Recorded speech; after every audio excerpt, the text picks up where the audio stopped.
শ্যাম সুন্দর ব্লগে চায়না ট্যুরে আমি এখন দাঁড়িয়ে আছি চীনের রাজধানী বেজিং শহরের চীনের বিখ্যাত তিয়ানানমেন স্কোয়ারে। এই তিয়ানানমেন স্কোয়ার আমার পেছনে দেখতে পাচ্ছেন শহীদ বেদি।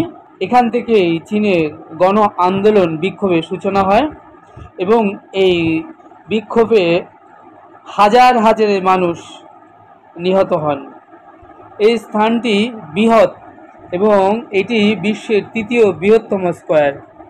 এখানে শহীদ বেদি রয়েছে আর এই স্থানটি খুব সুন্দর এই পুষ্প দিয়ে এবং নানান রং বেরঙের ফ্লাওয়ার পুষ্প গার্ডেনের সুসজ্জিত স্থান।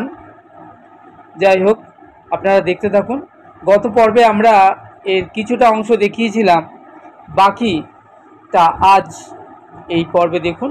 এত সুন্দর একটি প্রাকৃতিক সৌন্দর্যে ভরপুর ঐতিহাসিক স্থান দর্শন করে আশা করব আপনাদেরও বেশ ভালো লাগবে।